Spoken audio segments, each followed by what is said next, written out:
सबको राधे राधे। आप सभी अच्छे होंगे, प्रसन्न होंगे, स्वस्थ होंगे। आप सभी का मेरे YouTube चैनल पे हार्दिक अभिनंदन, सबका स्वागत है। आज पंचसती कन्याओं में सबसे अंतिम प्रसंग है ये प्रसंग है मंदोदरी के ऊपर। 5 कन्याओं में अहिल्या, द्रौपदी, कुंती, तारा और मंदोदरी। मंदोदरी मय दानव और हेमा नामक अप्सरा की पुत्री और रावण की पटमहिषी थी, यानी कि उनकी अर्धांगिनी थी, रावण की पत्नी थी। इन्हें पंचसतियों में से एक माना जाता है। मय और हेमा के 2 पुत्र भी थे, एक दुंदुभी और एक मायावी। ये दोनों पुत्र वानरराज बाली के हाथों मारे गए। कई ग्रंथों का कहना है कि मय दानव केवल इनके दत्तक पिता थे और मय और हेमा ने केवल मंदोदरी का पालन पोषण किया। इस विषय में मंदोदरी के पूर्व जन्म की एक बहुत ही बड़ी अनोखी कथा है, जिसे मैं आपके सामने प्रस्तुत करूंगा। कहते हैं कि एक कथा के अनुसार मधुरा नामक के एक अप्सरा थी, जो एक बार भगवान शंकर के दर्शनों के लिए कैलाश पहुंची, जिसका नाम था मधुरा नामक अप्सरा। भगवान शंकर के पास वो दर्शनों के लिए पहुंची कैलाश में। भोलेनाथ उसमें समाधि में ध्यानस्थ थे। मधुरा उनका अलौकिक रूप देख करके उनके ऊपर मुग्ध हो गई। माता पार्वती को आसपास न देखा और मधुरा नित्य संगीत और आलिंगन द्वारा महादेव को रिझाने का प्रयास करने लगी। बहुत प्रयत्न करने के पश्चात भी जब महादेव का तप भंग न कर पाई, तो उसी समय माता पार्वती वहां पहुंच गई और मधुरा के शरीर पर महादेव की भस्म लगी देख करके बड़ी बड़ी क्रोधित हुई। माता पार्वती अवश्य ही क्रोधित होना होगा। उन्होंने मधुरा को मेंढकी बनने का श्राप दे दिया कि जा तू मेंढकी बन जा। मेंढकी की तरह उछल रही ना, उछल कूद कर रही ना, जा मेंढकी बन जा। उसी समय कहते हैं भगवान शंकर जागे और उन्होंने माता से कहा कि यह कन्या भूलवश मुझ पर आकर्षित हो गई, अतः इसकी गलती को एक बालिका की गलती समझ करके क्षमा कर दो। तब माता ने अपने श्राप को सीमित करते हुए कहा कि वो केवल 12 वर्षों तक मेंढकी के रूप में रहेगी और अगर इसने 12 वर्षों तक घोर तप किया तब उसे उस योनि से मुक्ति भी मिल जाएगी। अब माता के श्राप के कारण मधुरा मेंढकी बन गई, एक कुएं में गिर पड़ी। वहीं उसने भगवान शंकर की 12 वर्षों तक घोर तपस्या की। उसने अपने मन ही मन में महादेव से यह कामना की कि उसका विवाह संसार के सबसे शक्तिशाली और विद्वान व्यक्ति से हो। 12 वर्षों की समाप्ति के बाद भगवान शंकर उसकी तपस्या से अत्यंत प्रसन्न हुए और उन्होंने उसे श्रेष्ठ पति को प्राप्त करने का वरदान दे दिया। साथ ही उन्होंने मधुरा को चिरकुमारी रहने का वरदान भी दिया, जिसके कारण उसका यौवन कभी क्षीण नहीं होगा। अब महादेव से वरदान पाने के पश्चात उनकी कृपा से मधुरा पुनः अपने स्वरूप में आ गई, जिसमें थी वो पहले, उसी स्वरूप में आ गई, स्त्री के रूप में आ गई और स्वयं को उस कुएं से बाहर निकलने हेतु सहायता के लिए चिल्लाने लगी। उसी कुएं के पास मय दानव अपनी पत्नी हेमा के साथ विचरण कर रहा था।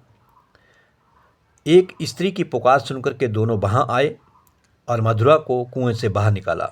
उसे देखकर के दोनों के मन में स्वतः ही वात्सल्य जाग उठा। उस बेटी को देखकर के उनके मन के भीतर प्रेम जाग उठा और दोनों ने उसे अपनी पुत्री के रूप में स्वीकार कर लिया, क्योंकि उनके कोई संतान नहीं थी और उसकी छरहरी काया के कारण उन्होंने उसका नाम रखा मंदोदरी।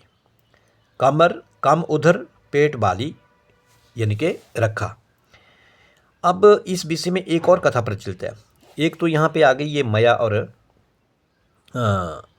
मया दानव और हेमा की पुत्री के रूप में ये यहाँ पर बताया गया है। लेकिन एक और विषय में एक कथा आती है कि इस विषय में एक और कथा प्रचलित है कि माता के श्राप के कारण जब माता पार्वती ने श्राप दिया कि मधुरा मेंढकी में बदल करके इधर उधर भटकने लगी, एक दिन वो भटकते भटकते, एक तो ये आपको प्रसंग सुनाया कि कुएं में जाकर के वो गिर गई, पानी के भीतर रहने लगी। लेकिन ये प्रसंग जो आता है इसमें कहते हैं जब उसे माता पार्वती ने श्राप दे दिया तू मेंढकी बन जाए, इधर उधर उछलती कूदती है, तो वो बन गई, मेंढकी बन गई। अब इधर उधर भटकने लगी। एक दिन वो भटकते भटकते सप्तऋषियों के आश्रम में पहुंच गई, जहाँ पे सप्तऋषि रहते हैं, वहाँ पे रहने लगी। अब क्या हुआ, जहाँ वे अपने भोजन के लिए खीर बना रहे थे, सप्तऋषि जो थे वो खीर बना रहे थे। अब खीर बना रहे थे तो पात्र को चूल्हे पर रख करके आपस में वार्तालाप कर रहे थे। खीर उन्होंने चूल्हे के ऊपर रखी हुई है बर्तन के भीतर, तो आपस में ऋषि मुनि जो थे आपस में हरी चर्चा कर रहे हैं। और कि अचानक क्या हुआ कि वो बैठ सब देख रही है। अचानक क्या हुआ कि उनकी खीर में एक विषधर सांप गिर गया ऊपर पेड़ पर से, और वो खीर में गिर गया। ये सप्तऋषियों को पता नहीं था, क्योंकि वो तो अपनी बातों में मशगूल थे। अब सप्तऋषियों ने ये नहीं देखा, किंतु मेंढकी बनी जो मदरा थी उस मेंढकी ने वो सब देख लिया। अब उस मेंढकी ने सोचा कि अब तो इस भोजन को, इस खीर को खाकर ये सभी सप्तऋषि जो हैं, ये ऋषि जो मर जाएंगे।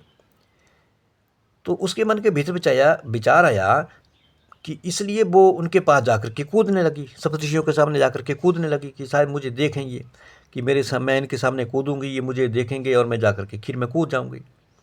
किंतु मेंढकी पर भला कौन ध्यान देता।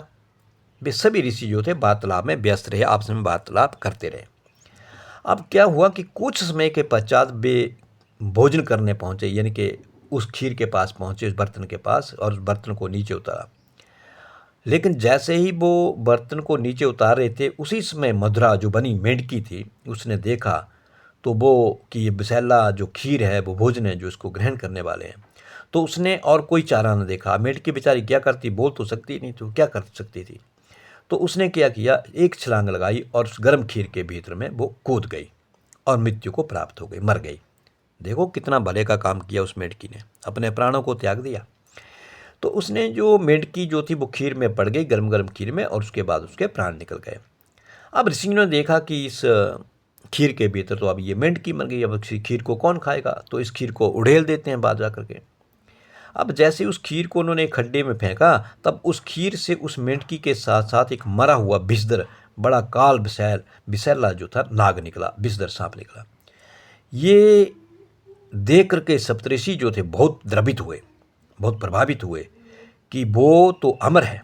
देखो ये सब उस मेंढकी ने हमारे लिए ही सब किया है, कि वो तो अमर है, किंतु उनके कारण उस मेंढकी ने नाहक ही अपने प्राण त्याग दिए। क्योंकि हम सप्तऋषि हैं, हम तो अमर हैं, लेकिन फिर भी उसने हमारे भले के लिए, हमारे प्राण न चले जाएं, उसने अपना जो प्राण जो थे, वो अपना शरीर जो था वो त्याग दिया।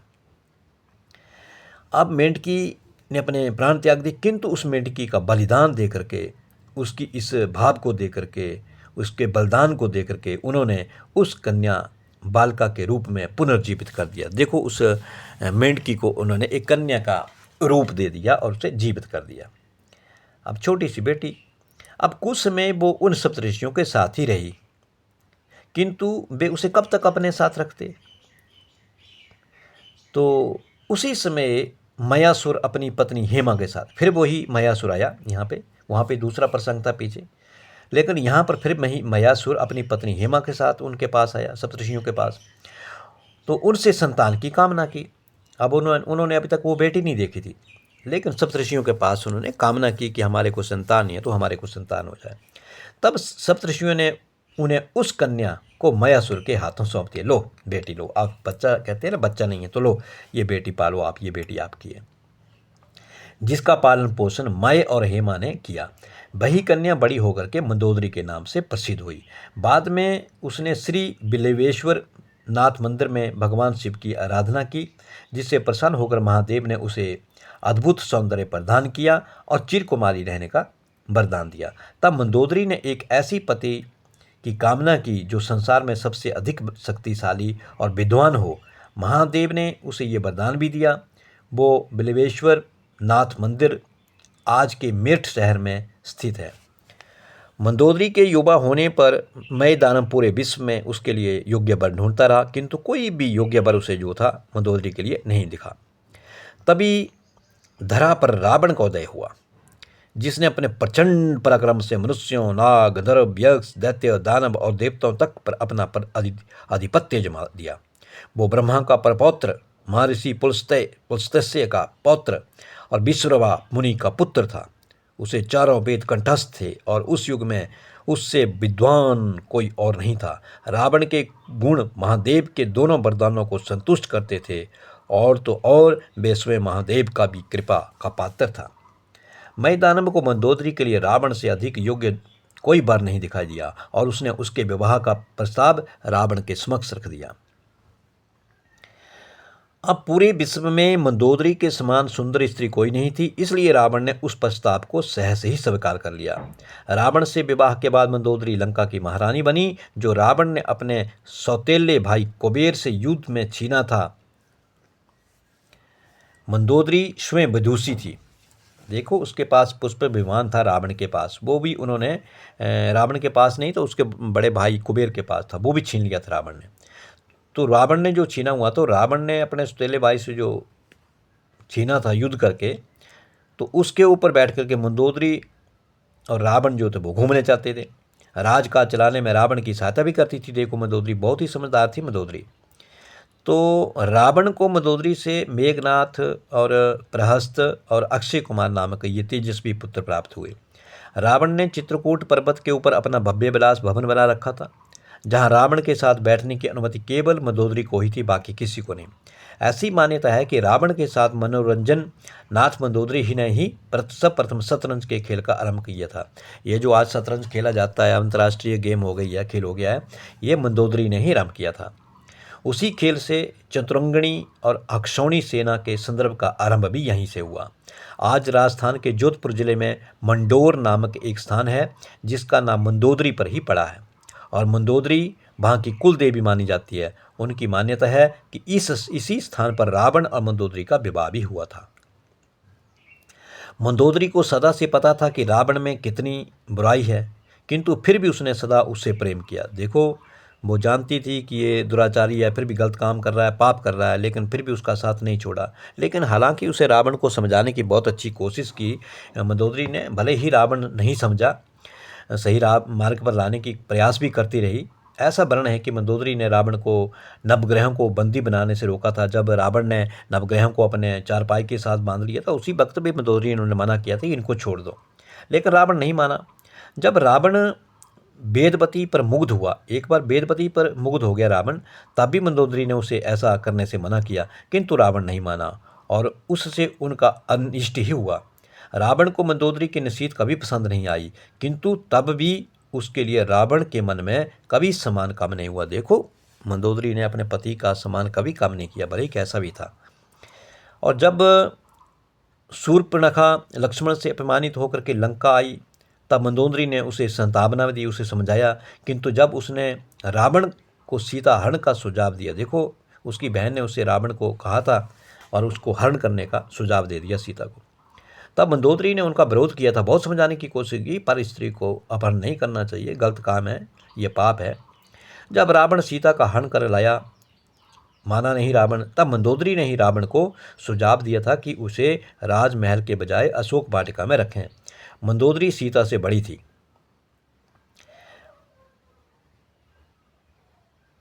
और सदा उन्होंने उनके प्रति सहानुभूति रखी, सीता के प्रति। जब सीता अशोक वाटिका में थी, तब मंदोदरी ने उन्हें अपने उत्तम वस्त्र कहते हुए भेजती रही। अपने, देखो, राजपाट की जो बर्तन थे वो सीता को भेजती थी कि ये एक रानी की ओर से एक अन्य रानी के लिए उपहार है। हालांकि माता सीता वो वस्त्र ये कहते हुए नहीं लेती थी, वो पहनती नहीं थी उन कपड़ों को, क्योंकि उनके पास माता अनसुईया के दिव्य वस्त्र दिए हुए थे। क्योंकि जब वो वन में गई थी तो माता अनसुईया के पास भी सीता जी गई थी, तो अनसुईया ने उन्हें शिक्षा भी दी, धार्मिक शिक्षा दी, पति के प्रति शिक्षा दी, तो उन्हें एक दिव्य वस्त्र दिए थे। वो कभी मैले नहीं होते, कभी फटते नहीं, कभी कुचैले नहीं होते। तो सीता ने मंदोदरी के वस्त्र नहीं पहने। जब रावण सीता को किसी प्रकार का प्रलोभन न दे पाया, तो उनकी हत्या करने को उदित हुआ। तब मंदोदरी ने ऐसा करने से मना कर दिया। मंदोदरी ने ही मेघनाथ और अपने अन्य पुत्रों को आज्ञा दी थी कि वे कभी सीता के सामने ना पड़ें। भगवान शिव के वरदान के कारण वो सदा युवती बनी रहती थी।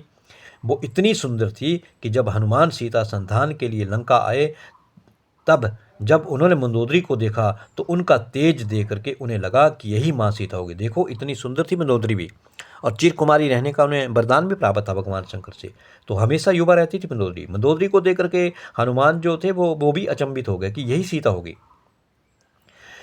तो वे मंदोदरी को प्रणाम करते हैं हनुमान जी, किंतु जब उन्हें रावण को इनके साथ उन्होंने रावण के साथ उनको देखा, तब उन्हें विश्वास हुआ कि ये माता सीता नहीं है, क्योंकि वे तो ऐसा कभी नहीं करती। तो रावण के साथ मंदोदरी सीता से मिलने गई, रावण के साथ गई मंदोदरी। अकेले उन दोनों के मिलने का वर्ण नहीं है। ऐसा माना जाता है कि मंदोदरी ने ही त्रिजटा को ये भी आज्ञा दे रखी थी कि सीता जी का उचित ध्यान रखें, उनकी सेवा करें और उनके मनोबल को बढ़ाती रहें। समय आने पर मंदोदरी रावण की अवज्ञा की और विभीषण का समर्थन किया और सीता को श्री राम को लौटा दिया जाए, ये भी रावण से कहा। जब रावण का वध हुआ तब मंदोदरी ने करो बेलाप का वर्ण आता है। वो रावण के साथ सती होने वाली थी, किंतु श्री राम के समझाने पर उसने वो विचार त्याग दिया। बाद में जब विभीषण का राज्याभिषेक हुआ तब श्री राम के ही सुझाव देने पर उसने विभीषण से विवाह कर लिया। मंदोदरी का नाम पंच सतियों में आता है, जिनके स्मरण मात्र से सभी पापों का नाश हो जाता है।